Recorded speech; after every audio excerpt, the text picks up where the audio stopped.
So a couple months ago, I picked up this 2DS and a lot of broken consoles. Now as you can see here, it has definitely seen better days.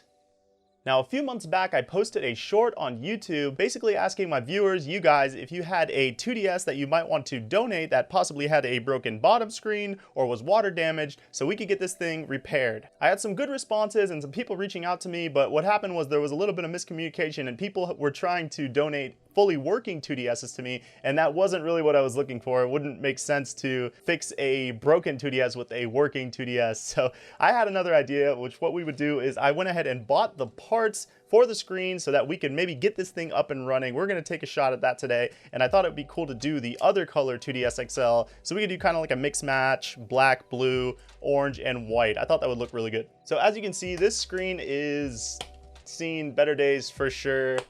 It's definitely not salvageable, so we're gonna have to get this screen out of here and get the new screen into the shell here. And while I'm in there, I might as well replace this circle pad. It is a little bit scratched up, and these are so easy to pop right out since we're gonna be in the 2DS anyways, so we're gonna get that taken care of too.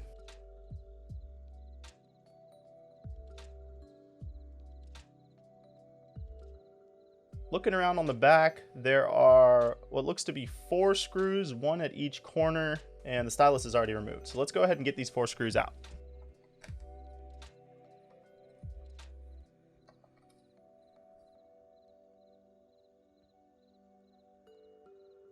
There are going to be some ribbon cables holding in the back shell here, so we want to be really careful as we pop it apart.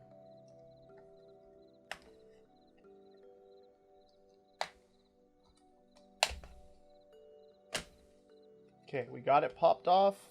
Looks like on the inside there are some cables we need to detach, and then the volume slider fell out, but it looks like it's fine. It's still intact.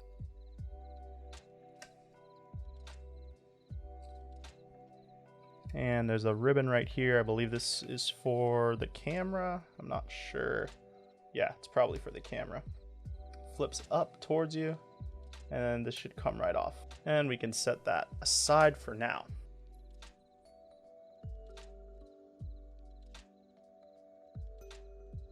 So let's go ahead and get the top screen off. So I believe the only things that we have to detach are this ribbon here, and then this is the speaker wire, I think. I've never taken one of these apart before. So we're gonna get in it today. So that little black one flips up like that. And then of course, this one just pops straight out. And then you can kind of lift this up a little bit and feed it down through this hole. Pops right out right there. 2 screws right here. Little bracket right there. One of the nice things about this, even though it is kind of a difficult repair, is that there aren't too many screws to deal with. And this is it wrapped around? It's just wrapped around this wire. Perfect.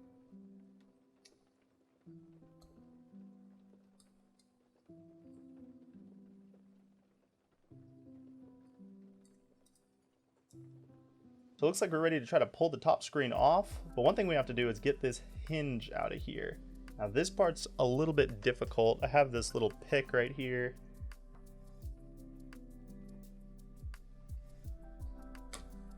Whew, all right, I got it out. So getting the hinge out is pretty difficult. I was using this pick right here. It's not a dental pick, but it's like a dental pick. It has a really pointy end, so I stabbed it into the plastic and kind of yanked it out of there. Was able to make it happen. So let's kind of note how this went in.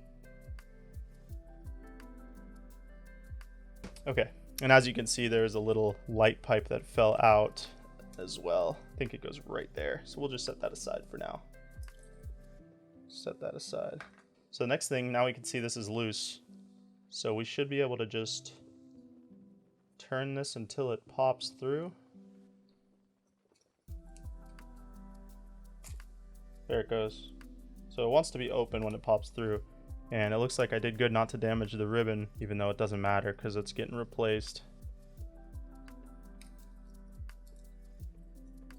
Okay, set that aside. Now that we have the screen out, all I have to do is heat this back part up so we can pry it off. And you want to make sure that you keep track of where this little barrel goes, this little metal barrel that kind of guides everything in place. off now, and then let's hit this thing with some heat because there are 4 screws underneath here.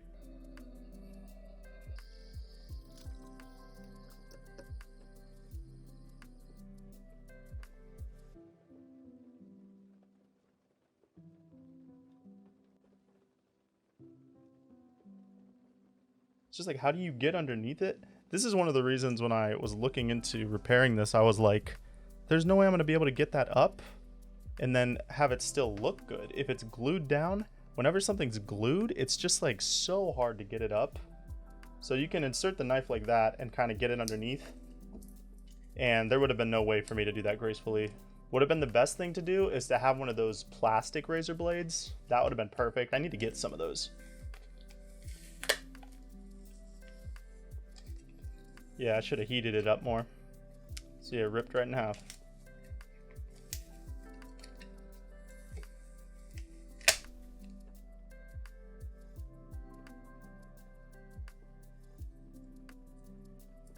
This part should just come right off now.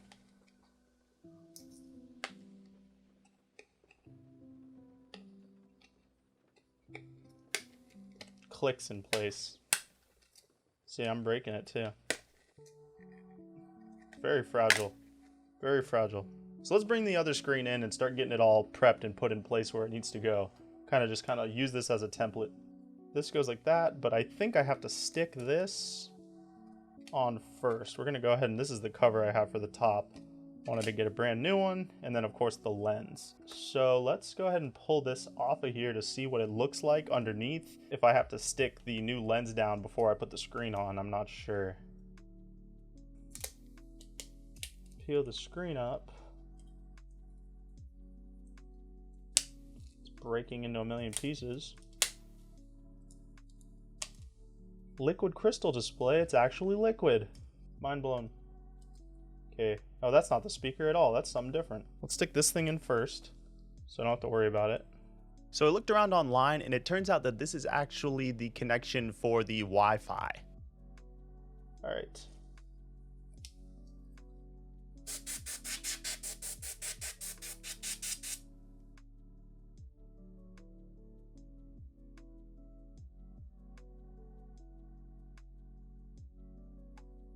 Okay. Lay it on. Sure, it seems to line up. It's hard to tell when it's not on.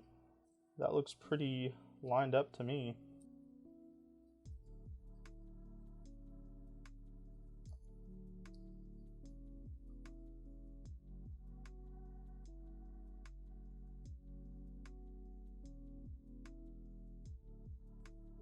And then this should just kind of click in place. Okay, it's kind of sketch. You know, you got to kind of put a decent amount of force on it to click it in place, but that's what breaks the screen, is like the smallest amount of force.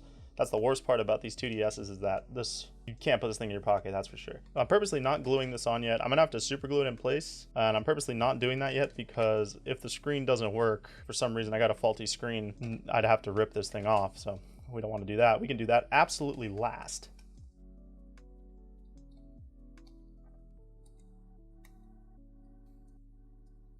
It's a really weird design that they went with for the 2DS XL. I really don't know why they couldn't have just done it like a normal 3DS with the screws on the front. It doesn't make a lot of sense to me, but anyways, let's go ahead and try to get this thing rolled up.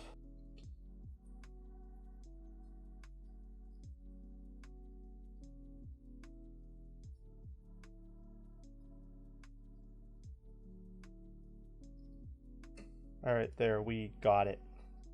That was pretty difficult to get that in there without ripping it, but now that we got that ready to go, let's go ahead and go back to the circle pad. Now that's right here.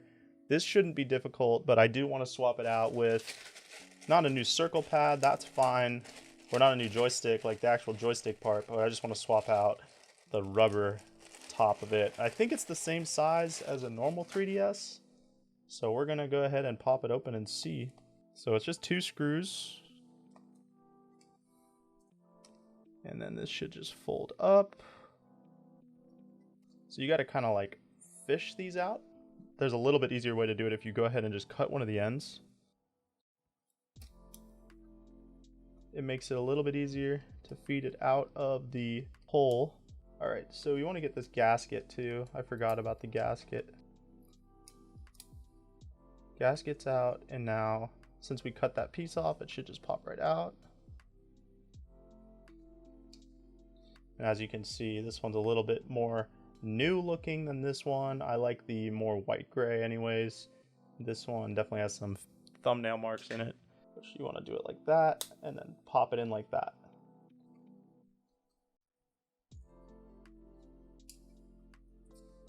And we just got to fold this down and make sure it lines up. Feels good.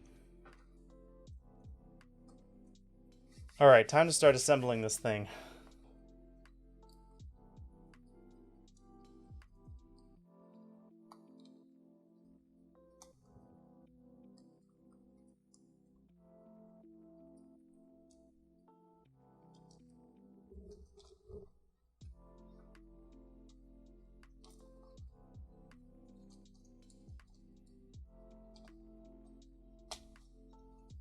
All right, I think we got it. I had originally forgot to put this wire in the barrel, so that's why I was struggling so much. So don't forget that one goes inside of the metal thing too.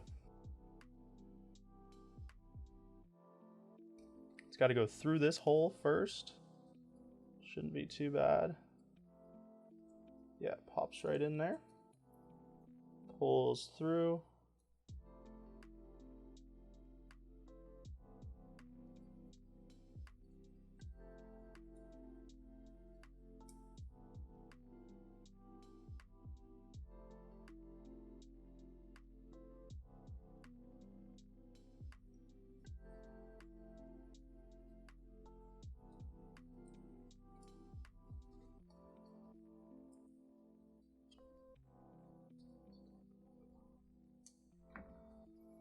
Okay, very important part. I just was struggling trying to figure out how to get the hinge back inside because I had put it in, and as you saw, I put all this stuff back together, but then when I went to open the DS to test the hinge, it was like it wasn't there at all. This piece right here was still inside of the side part of the hinge on the old 2DS screen.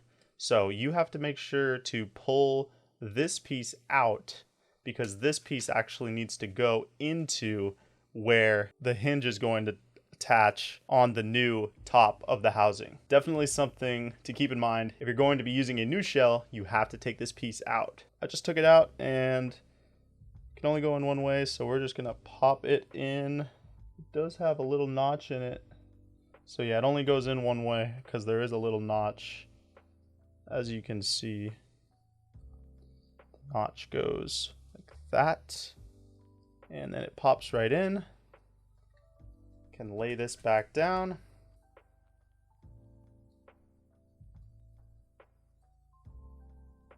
And we are getting a click now. Okay, beautiful. That's what I want to hear.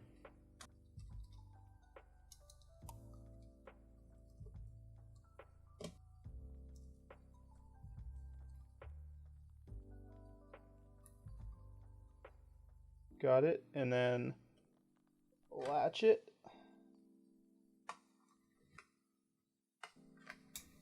Forgot to put the battery in because I'm used to opening 3DSs.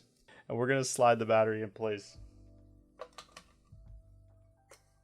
You can just kind of slide it in there and push it in place.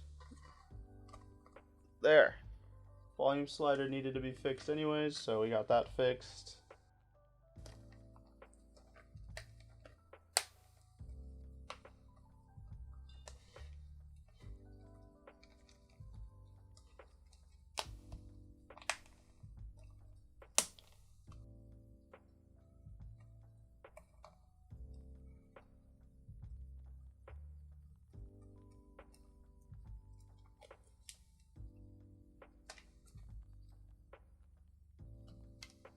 Moment of truth, and we have screen working. there we have it, guys. Well, overall, I think it looks good. The only downside being that there is a little bit of dust underneath this top lens, which really isn't noticeable when the screen is on, but it definitely is there. The only thing we have to do now is just glue this back in place, and it'll be all set. I think it looks pretty good. The white and black is a nice looking touch, I think. I think it's a nice mix. Thank you guys for watching. Let me know if you're going to try this for yourself, and do not forget to take that thing out of the hinge if you're repairing a 2DS like this. I struggled with that for like 20 minutes trying to figure out why it wasn't working. I thought I broke the hinge, but it just happened to be that you have to take that part out. So thanks for watching, guys. Be sure to like the video if you enjoyed it. I'll see you all in the next one.